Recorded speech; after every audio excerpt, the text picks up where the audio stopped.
Hello, my name is Dale Maley. I am currently president of the Livingston County Historical Society in Illinois. Welcome to this video. This video is primarily focused around a videotape that was done at a Strevell House conference in Pontiac. And the history of this house is that on January 27th, 1860, Abraham Lincoln gave a lecture at the Pontiac Presbyterian Church. After the lecture was over, Mr. Lincoln went to the home of Jason Strevell at 401 West Livingston Street in Pontiac. The young attorney Jason Strevell and Mr. Lincoln talked politics for many hours until Mr. Lincoln's train for Bloomington arrived. Somewhere in the course of that conversation, Mr. Strevell measured Abe Lincoln's height in the doorway, and he was 6 feet 4 inches tall. Now, back in 2007, the same house was in a very bad state of repair and in fact was threatened to be knocked down with a wrecking ball. But 3 Pontiac citizens saved the house and purchased it for the Livingston County Historical Society in 2008. These 3 gentlemen were Collins Miller, Tom Ewing, and Donovan Gardner. It took 10 years from 2008 until 2018 to fully renovate the historic home. Unfortunately, Donovan Gardner passed away in 2017 before the project was fully finished in 2018. Collins Miller spent many years researching the house history, the Nettleton family history, and the Strevell family history. The Nettletons actually owned the home first, and then it was owned by Jason Strevell. Collins donated his research findings to the Historical Society on July 26, 2022, at the Strevell House conference.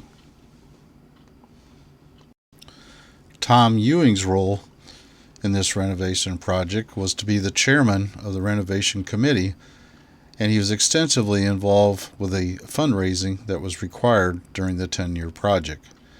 Tom also donated his project documents to the Historical Society at the same Strevell House conference.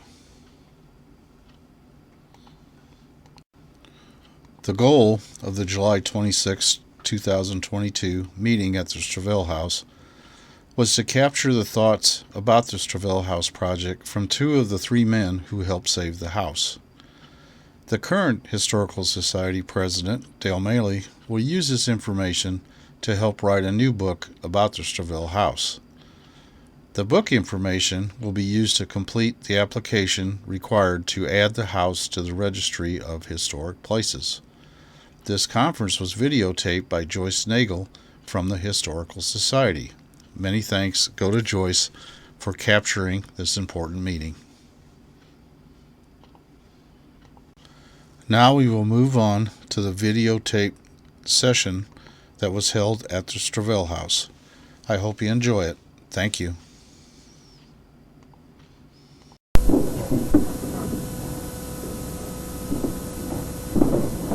Good afternoon. I'm Joyce Nagel, and I'm Secretary for the Livingston County Historical Society. And today we are meeting at the Strevell House, and we have these very nice gentlemen, President Dale Maley, Collins Miller, and Tom Ewing. And they're going to shed some more light on the history and the facts of the Strevell House. We hope you enjoy it. That wall, and down in the kitchen to our right, that was the whole house at the time. Some people say in Pontiac that we had coal. There were coal miner houses. They had some really small houses.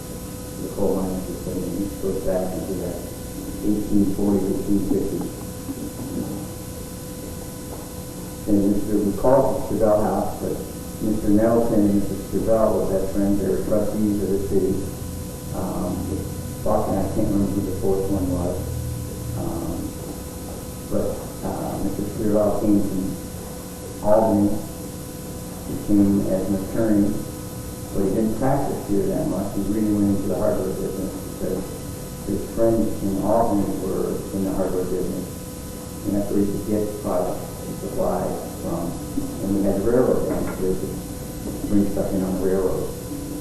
So, Yeah, I found that in 1859, started prison tells the story that Mr. Strevell's store in Pontiac was damaged by the husband. and we don't know where that is in town. We never know where locate that location.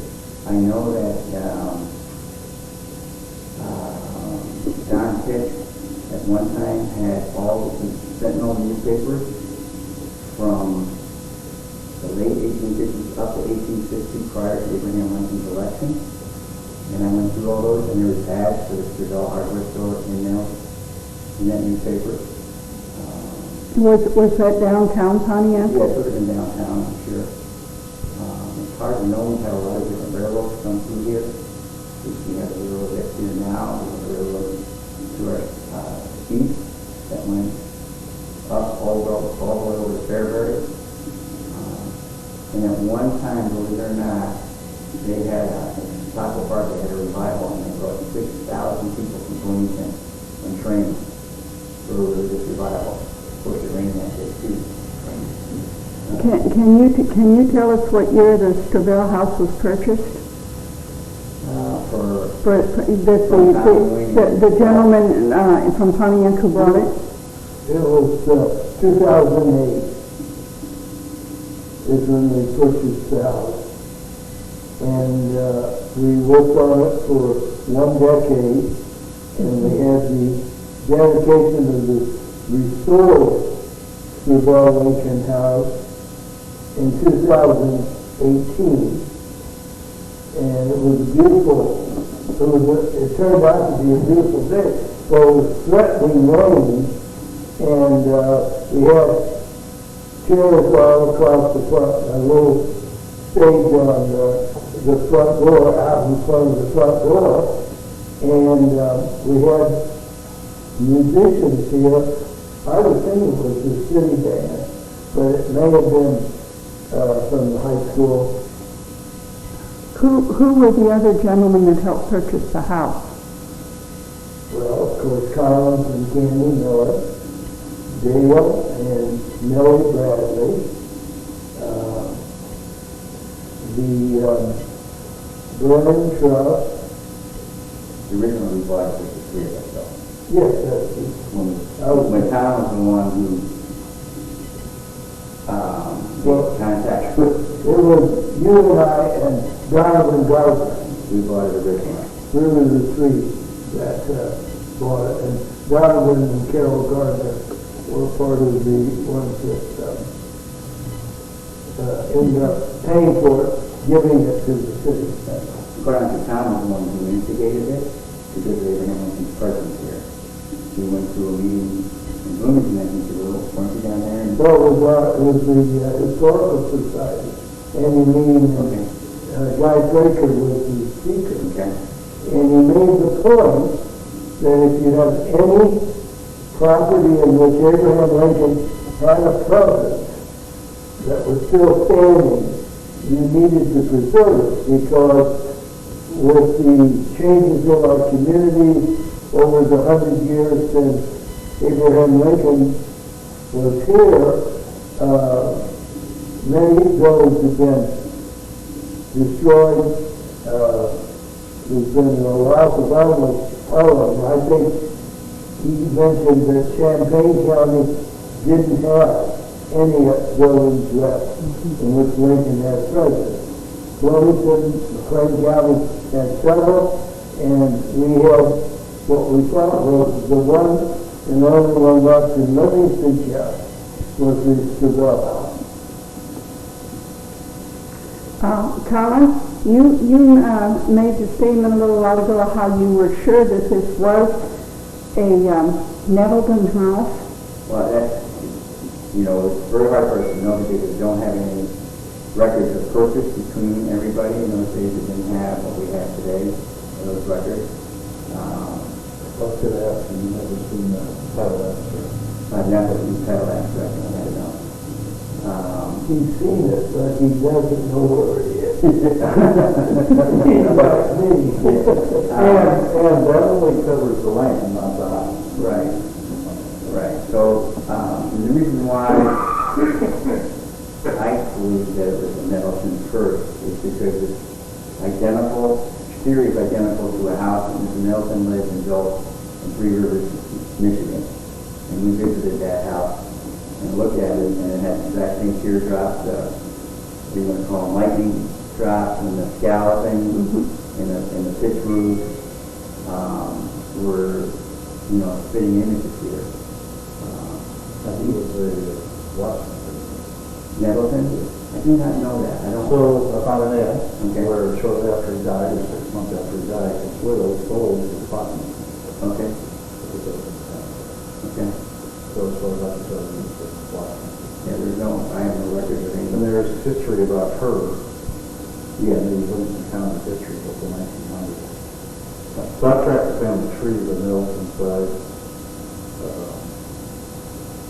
Pretty good history. But like I say, I don't know where to find any details on how this house got put together. Right. Because we know that, and here's another reason why I think it was the Nettleton house. In 1872, the older son John sued Mr. Strevell because he never got his inheritance. And when his dad passed away, okay, he was entitled, his widow got half, and the children would have got half. And so he came back and sued for his half. And part of that is because, I think it was 1870 or 1871, he went out with Mr. Buck and 4 young men from Pontiac to Nebraska Territory to do land surveying. Only 2 came back. 3 were killed by the Indians. And what happened is, John Nettleton, and I don't know who the second person was at this point, I can't remember, they had to go to the fort to get supplies. And that night the Indians attacked the campsite of the other 3 and killed all 3 of them. And so when Nettleton came back, he realized there was value in using that survey and so on and so forth. Mr. Nettleton owned 80 acres at the time, south of Pontiac. And he also owned some land on the river, which was a summer retreat to get on the river, on the Main River. And so he sued, and I had the suit from the courthouse all documented what he got.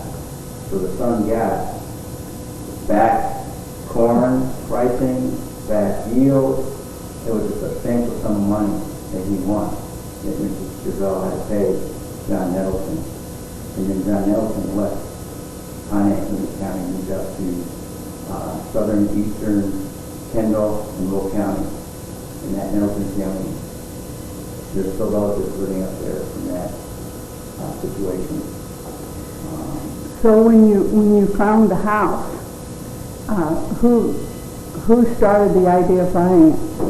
Mr. Ewing, because of the history of Lincoln having a presence here. That was the reason we bought it was because of the preserver, because of its connection to Abraham Lincoln. Much of the history, Strevell and Nettleton history, has come up since then. In fact, Strevell was a fairly significant public official in this county and in this town, and I had never heard his name mentioned until we started doing research on his house. Okay. And a lot of that research came from the family history.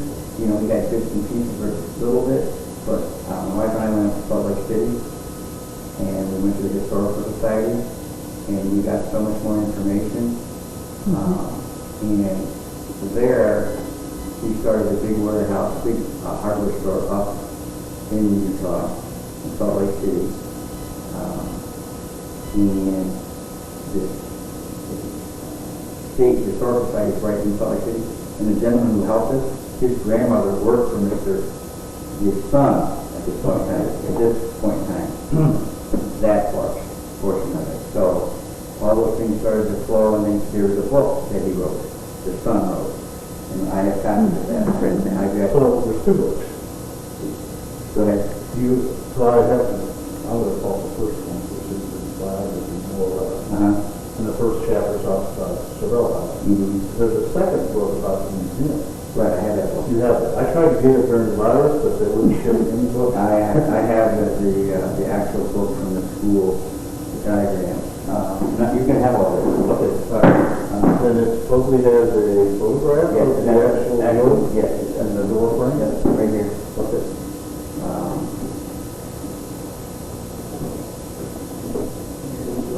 There's all kinds of copies of that out in the Salt Lake City Right, area. because of his influence. And And this one written by, this is written by the son.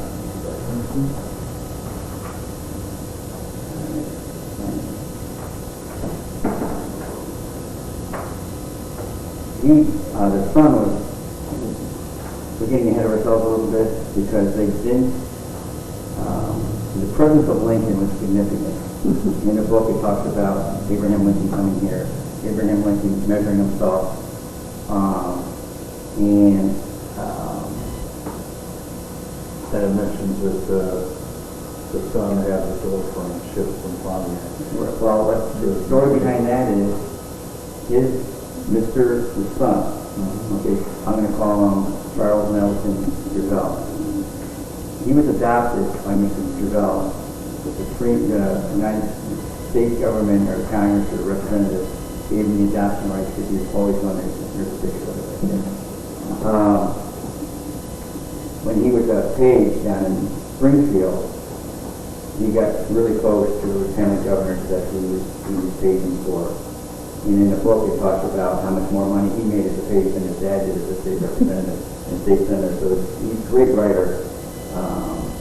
And forward in the book is phenomenal because it talks about all the things he's done. But going to Utah and getting all the records and getting all the photos and getting actual pictures, I have an 1840 picture, what he looked like. That was the son. And he was a very good writer, but he collected, when he went out to Miles City, he collected all these artifacts. Everything. Like it short, I studied his son as a history nut, because he had over 10,000 items. Yeah, and what is very interesting, and I have a documentation of this too, is in 1948, he had a museum in a school system in Utah, public school system. In 1948, in a school board meeting, that I had to prove it to the University of Utah, that the school, public school system gave everything to the University of Utah. They have all the records of all the artifacts, all the dinosaurs, all the Indian relics, all that. They have nothing on Abraham Lincoln. They don't have it. And it was just a small board. They don't have any of that. They don't have any other documentation of writing between father and son. So I don't have any originals. I have everything that was written in the book. And it was produced newspaper articles up in Utah, and but no actual writing. And my contention is somebody, because Abraham Lincoln was huge in Utah.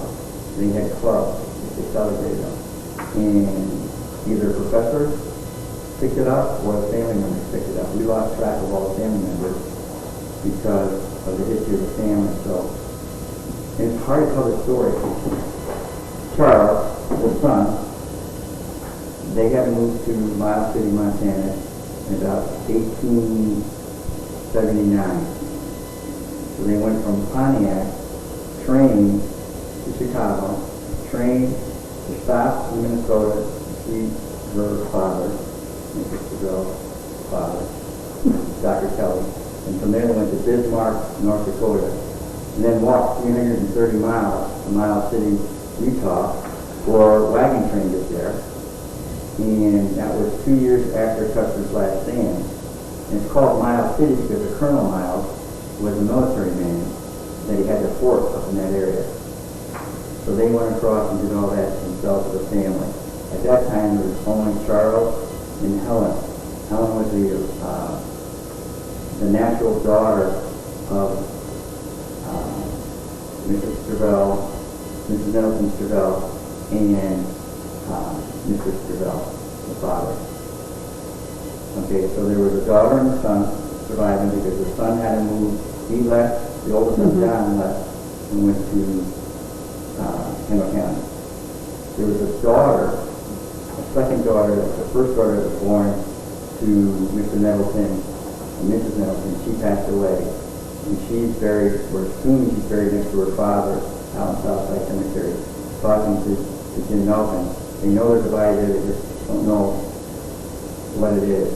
And there's only reference to that, it would be the daughter who passed away. So the only people who left before left Pontiac would have been Mr. and Mrs. Strevell, Charles Nelson Strevell, and Helen Strevell. She was young Nelson. A year later, Charles comes back and marries his girlfriend. She was right across the street from here. And she's Elizabeth. And now you get all these names and they're cross-referencing. We have the original wedding certificate from that wedding. And then our honeymoon, we talked about it in the book. They did the same trip back. But one night on their way back, they got to the stagecoach area in the bar area, out in the country, and he asked them if he could get a room. He said, well, we only have rooms for men and women. Well, it's our honeymoon. They said, okay, you get in the room. Well, if you know anything about men when they're drinking heavily, they started shooting it up and it was going to the floor. And she said, I'm never sleeping in a building again. I'll sleep outside. But they had some really bad situations. Helen married Miles from Miles City. That was just in the grandson of the colonel. And they had 2 sons. And they had a son and daughter. I have to look it up. Mrs. Strevell and Elizabeth had 1 son. He passed away in 1888. His sister passed away in 1887. And so the family was shrunk again. And at that point in time, Charles Strevell left that portion of Miles City and went to Ogden, Utah, and started his own hardware store in Ogden. And from Ogden went down to Salt Lake City. And that's where he lived. That's his life. Now, Okay, so we got to the spot where we found the Lincoln House. We've identified it. A group of businessmen got together and bought it. Did you have any idea of what you were starting to do, Tom? Well, I remember talking to someone on the street, and they suggested that the cost of renovating the house would be at least $200,000. And I said, oh, no, I think we can do it for $100,000. Well, I have to admit, he was right, and I was wrong. We don't have an exact figure because we had literally thousands of dollars of volunteer time and volunteer labor, whether it was even on the painting, the roofing, the electricity, the new wiring, the plumbing, all of that. Much of it was done at the cost, meaning that the merchant or the person providing it just got paid for his actual supply. I know that you were given a grant from the Enbridge Company. Can you tell me how that came about? Well, we were seeking, we got a number of grants, so to speak, from local charitable groups like the Burn Trust and others like that. And we just contacted Enbridge because of their interest in the community, and so happened they said, well, we're kind of looking for a project to be involved in the money. And I said, look no further. You can be involved. They're actually Canadian company. They have a program where if you're on the pipelines run all over the United States. If your town's within so many miles of the pipeline, then you can apply for grants to help on community projects. That's what goes on today, and I've gotten several grants just in the last couple of years after the house was done. Right. Well, that's actually, we were almost done when we got the first grant. But I think the difference in the first one and originally, their employees came in and bought the volunteer for it. They don't do that for everybody. They did the whole wiring of the whole house. Yeah. They brought all the equipment and all the manpower to And so they were a big help. I mean, over a 10-year period, a project kind of grows quickly. It gets old. People run out of steam. And it seemed like whenever I didn't know whether we were going to get our next dollar or our next push to move ahead, something came up that gave us that emphasis to move on and to accomplish something more. in the city, Tom went to the city, he went to Bob Carl at one point, and said, look, we're just like that, we cannot finish it. We didn't have the skill set to finish it. And Bob Carl said, well, winter time, we've got some projects we can do. And they brought in Randall, who worked for the city, who is a renowned contractor and a builder of old homes. He did a lot of remodeling down in Livingston, old homes. He got in here and he just took off. I mean, he made this room. He just did everything. He did way beyond. I must have a letter alert. There should be a Amber alert from Maywood, Illinois. I don't think it's worth that. Sorry about that. So he was tremendous help because we could not have done this. No. I mean, I ran the crews to tear it down and tear it apart and get all the drywall and all the plaster.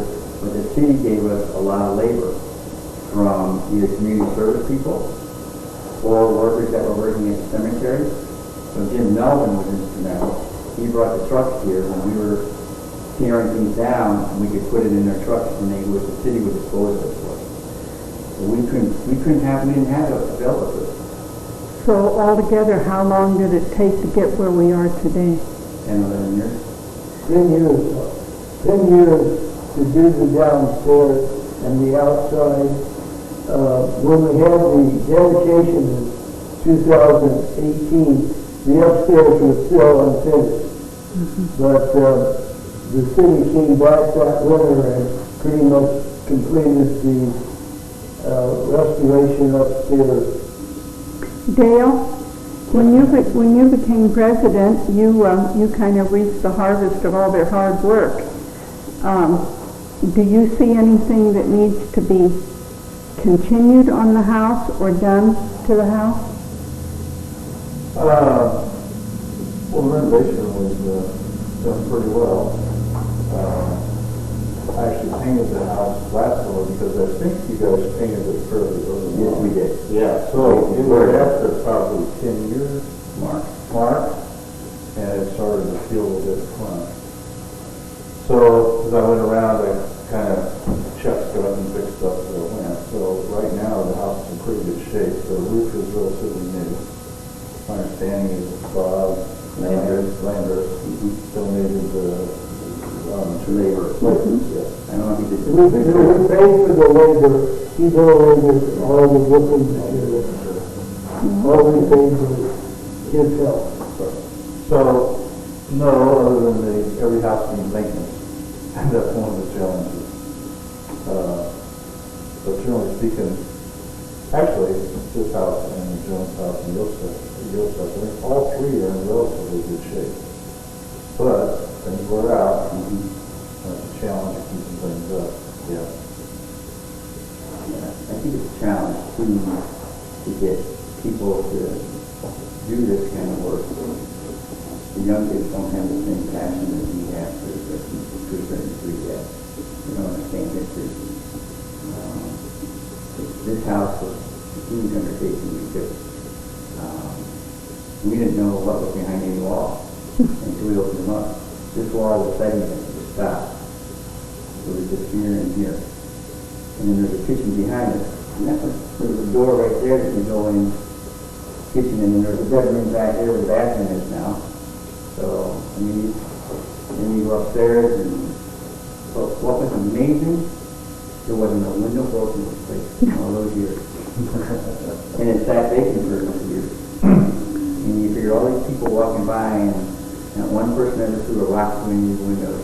And Fifth Street Construction had a hotel at the time. They were nationwide renovators of windows and frames. And they came in, and they gave us, basically did it for nothing. We paid them some, but it was, and they took every window out of the place and reglazed it, reframed it as it needed to be in historical context. So that's one reason to look out and see all these old windows. They're still fantastic windows. The doors upstairs are all original. They're different doors because of the time frame, but they are all original. I do have a question for you. Okay. One thing I noticed last year was the shingles are all new, but like over here on this side of this room over here, where it joins up with the other house. The water splashes off of the shingles, goes up to one side, and starts to decay the side. Right? So I'm an engineer, but I know how to build houses, so it's not old. It's not old house per se. So I did some research and it said, well, for a wood house, and there aren't hardly any left, right, involved in siding.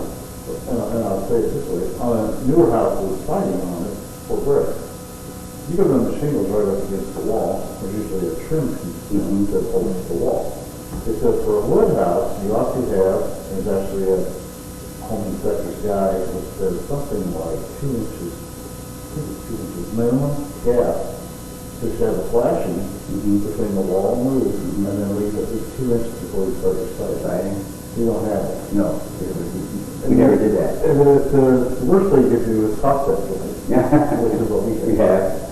And I tried to get a hold of Bob Landers, so I was unable to on that side.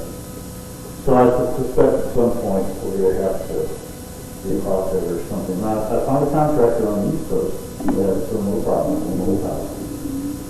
He went up and measured a line parallel to the roof, and that's 2 inches.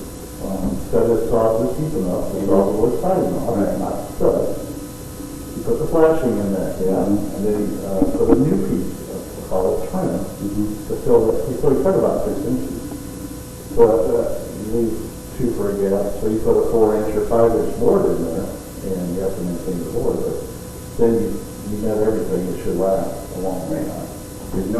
There is nothing on this wall between the stud and the sheet. I know. Okay. Because some of the brown foam insulation pushed out, and the boards are only nailed at the top. Right. So they will fold out, and some of the foam actually came out, so I got to cut all the foam off. Most of the older farmhouses I've seen had sheeting. This house has sheeting on the inside, correct, but not on the outside. That's right. A lot of the farmhouses I worked on had sheeting on both. Right. But this does not. So it must have been really cold in the winter. I would imagine it was really cold. Yeah. And you know upstairs, you can see the depth. And those all came from Pontiac. That wood all came from Pontiac. Yeah, they're like 18, 24 inches. Flying boards. We all looked at that and said, oh my goodness. Let's keep so people can see a good idea. What it was like. We just can't find that material here anymore like that. But yeah, I'm sure that would be an issue. The other thing that we found in the building on this side, the carpentry style is the studs go from here all the way up. There's no place for first floor or second floor. There's no place on the bottom. That's called Building construction, you're right. Thank you. And the problem with that is that's why a lot of these houses don't exist anymore, because once you get a fire, it just shoots straight up to the second floor and burns everything because there's no stopgap in between. So it's like a chimney effect between every stud. And that stud had it. I mean, all these walls had different things. I think we have some pictures, old pictures of that, what it looks like. Because it was all plastic. Since this is the Strevell House, Jason Strevell, would anybody like to tell us some things about Jason Strevell? I know he was instrumental in several things in Pontiac. Well, we know he started when he was in the town trustee before it became a city. He was in the town trustee in Nettleton were on it together. Buck was on it. I don't remember who the fourth one. But they started the Southside Cemetery. Because in those days, when a person died, they just buried them on the property. And so they have, both Nettleton and Strevell both have 4 plots down at the city cemetery today. They also, Mr. Strevell was extremely instrumental in the state, you probably know this better than Lincoln, and in the state to nominate Abraham Lincoln as president. Because they moved up the convention for whatever reason, I can't remember what the reason is, so they had to have a hurried up state convention to get his name on the nomination. And Mr. Strevell was instrumental in doing that. It's in Decatur. That convention. Yeah, the wigwam convention. There you go. The rest is And then they went to Chicago for the national. This short, like it says, it's a short time later in Chicago. Because there was some reason why they brought it to Chicago, but they didn't have time to get this state and everybody else to get it organized. But he didn't go to the national convention, he only did the state convention. And he was also state representative and state senator, which we didn't know. In those days, we shared LaSalle and Livingston shared a state senator. So 1 year or one term would have been a person from LaSalle County, and the next term would have been a person from Livingston County. So Mr. Strevell was there. He was instrumental, him and Salt were instrumental in writing the bill for the children's boys reformatory, which is now the Pontiac prison. The 1871 Congress, where Strevell introduced the bill that was reformatory. And believe it or not, in one of the articles I read in the newspaper, at one point in time, there was up to 6,000 boys in that facility. Because in those days, the older children were kicked out of the house, they didn't have enough food for them, and so they just ran wild. And then the county sheriff or the county, whatever we would call them, they'd pick them up and they'd bring them to Pontiac. Most of them were arrested for theft. Well, they were hungry, they were starving, you know, you get picked up for a loaf of bread, you know. But what I found amazing, they had something on the order of 30 different trades that they would teach you. Anything from being a barber, to a sheet metal guy, to a plumber, to a printer, they even had a printing plant. And the guy in Pontiac who was the blacksmith guy, Oh, we did. the gates on the cemetery. Yeah. You'll think of it. He taught also, but then some of the unions complained they were infringing on their business, and a couple of companies violated the thing using labor and Joliet prison. So they had to cut back the number of classes on But they bragged they had a 95% success rate. And it was judged by, did they go back in the system again? Right. And they didn't. So I've got, decided to have 3 or 4 yearbooks that they did out here. One of the Silver Boys reformatory, they're all around 1900. Then, I forget what year, they started moving the age up to adults. I don't know what year it is. But that was some of the stuff he did. He also did farm. And he was very instrumental in the Presbyterian Church. His wife was very instrumental in the Presbyterian Church. In fact, Mr. Strevell got commissioned by Abraham Lincoln to go down to New Orleans as a customs officer. At that time, it was in immigration. So him and his wife went down to New Orleans. That was a huge force. The United States, from the United States, from Germany, and other countries. And so they were down there. They were going to be down there for 2 years. The Presbyterian minister, took the kids in, and his wife took the kids in to go down there. A typhoid fever took over in New Orleans, and Mr. Strevell came back from that. signing for Abraham Lincoln.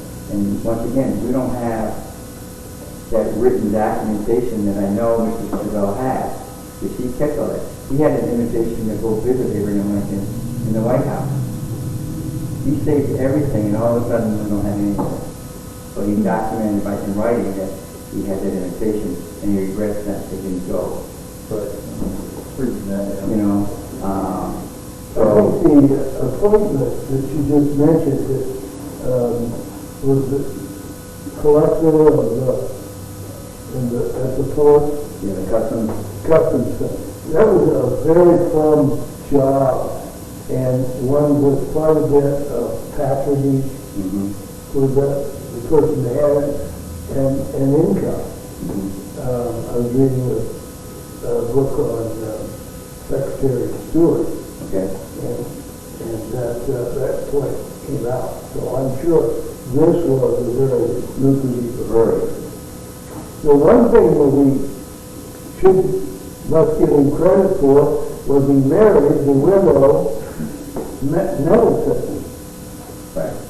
And she was a lady who was widowed, but she was pregnant with the last child from her first husband.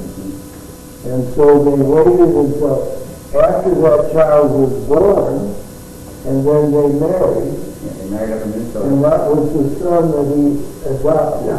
That's Charles.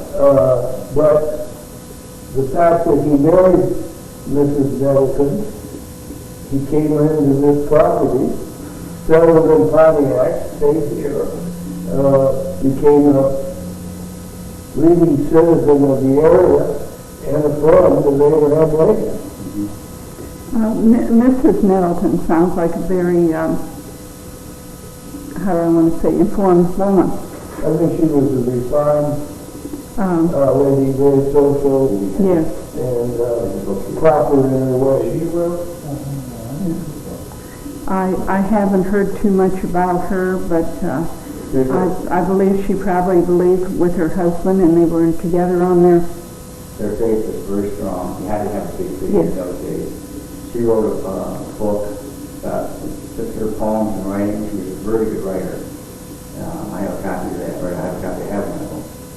And she wrote prior to her death. And she read this one.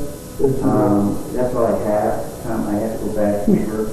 We have a lot of history from the Nettleton family that has given us, have come here to visit, and they've given us things. I know. Documentation.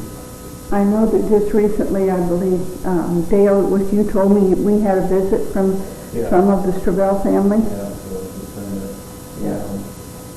I talked to, there's a gal who was the genealogist for the Strevell family. She lived in Naperville at the time. So we went up and visited her. They lost sight. They couldn't figure out where Jason went. So they lost that portion of the family, the Strevell family.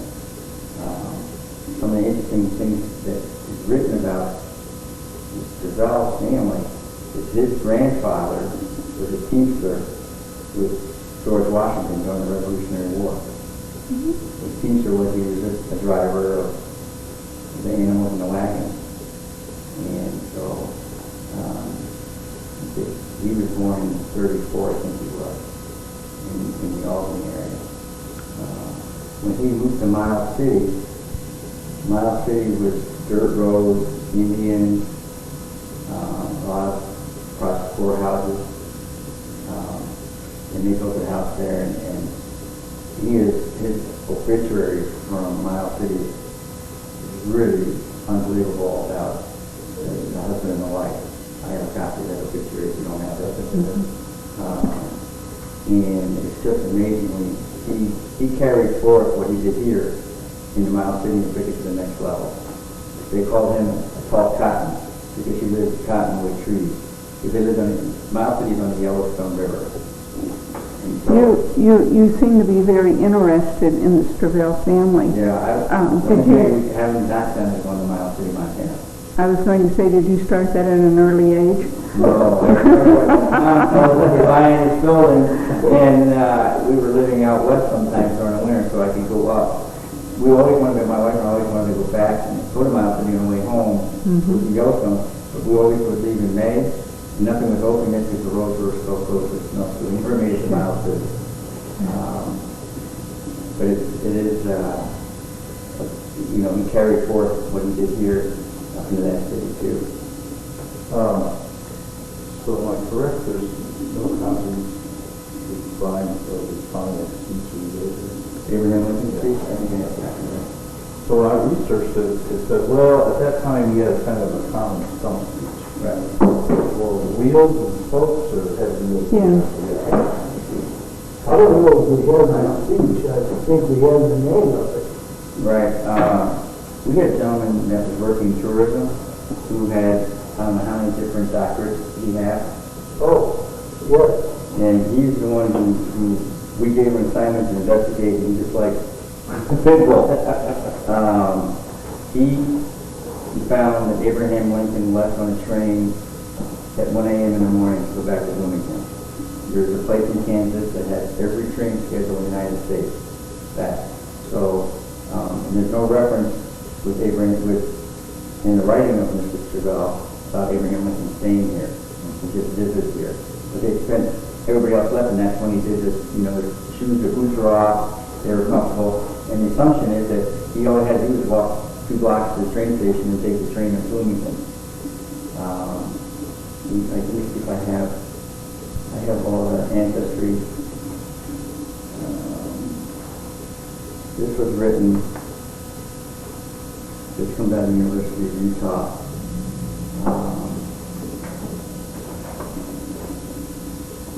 This was written about Jason by Charles Nagel.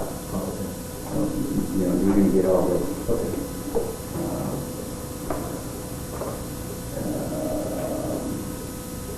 Down in Lexington, there's a historical society down in Lexington. Yes, in there. And that's the one talked about.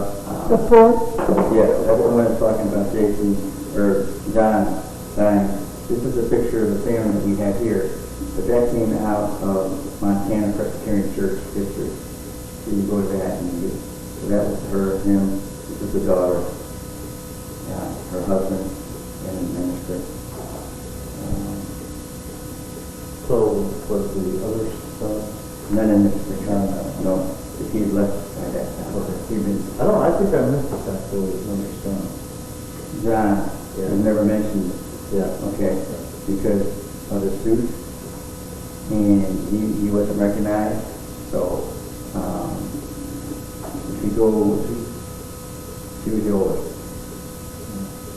I can't remember how old he was when Abraham Lincoln came here, but Charles was only 2.5, and he sat on Abraham Lincoln's lap. The oldest one, I think, was probably 10. Yeah, so he was not grown up yet. Right. Okay. This is the Nettleton genealogy that we have. Okay. This is written, it looks like, from Charles, because he went by Strevell for a long time, and all of a sudden he got something else, and he put Nettleton in there. It's a thing that has Nettleton. Full brother. This is the adopted son. Right. Yeah. So Strevell is the full brother of John K. Nettleton, father of Elizabeth Nettleton, our Moore. And we lost sight. There's a story, and I think I have a documentation of that in here, that John left Illinois, went up to Minnesota, and then he went out west, and he wrote his brother, Charles, about getting a job, because he was substituted. Unfortunately, he was at the World's Fair in Chicago, and he didn't get the message, and he couldn't respond. And by the time he could respond, they lost sight of him. They don't know where he was. Somebody said somewhere in here that he passed away out on the West Coast. John did. This is about the Nettleton family, and it's all documented. This is stuff that they gave us, the Nettleton. And I try not to touch it. So put everything in the appropriate places. Jason Strevell and his wife are both buried in Chicago.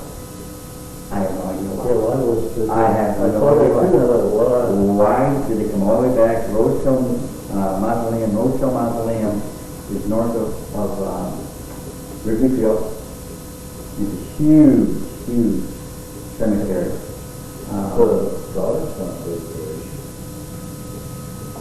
I don't think so. I think she needed. I wonder about that. Maybe that's for the daughter.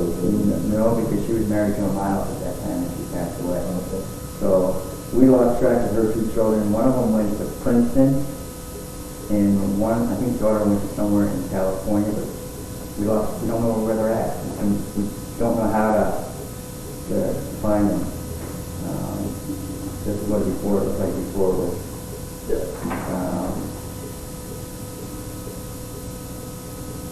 Okay, here's a story about Mrs. J.W. Strevell, handwritten by J.W. himself. This was written by her husband about her life in his handwriting. So, I mean, all those things they had, where's the stuff from Lincoln? Just didn't disappear. You know, someone grabbed it. Where's the what? All the information, all the documentation of Lincoln, all the records that he kept everything. Well, and you know, if he got an invitation for Abraham Lincoln, he would save that. He would save the stuff when he went down to New Orleans, too, you know. And none of that I've been able to isolate. I thought we'd find it at the University of Utah. We went there for 2 nights. They had all these boxes of writing. And we went through every single one of them, my wife and I. He wanted to start a museum in Utah, a dinosaur museum. And he was writing every congressman, every person, because he thought that would be a great tourism thing for Salt Lake City. And he could never get it approved, and that's why he started his own museum and put it into the school district. Here's a story about that, too. So there's a lot. Are there any unanswered questions that you'd like to investigate? As along the line, has there been any kind of a question about anything that you'd like to know the answer to? Personally, I would like to see if we could do genealogy of Helen Strevell. She was your natural daughter. We know she had Miles, and we know she had 2 children. So somewhere, like I said, if we go to Princeton and look at when he graduated, my understanding he worked in New York City, but I don't know his name even. He had a sister. He had a sister, and I think she went to a university in California.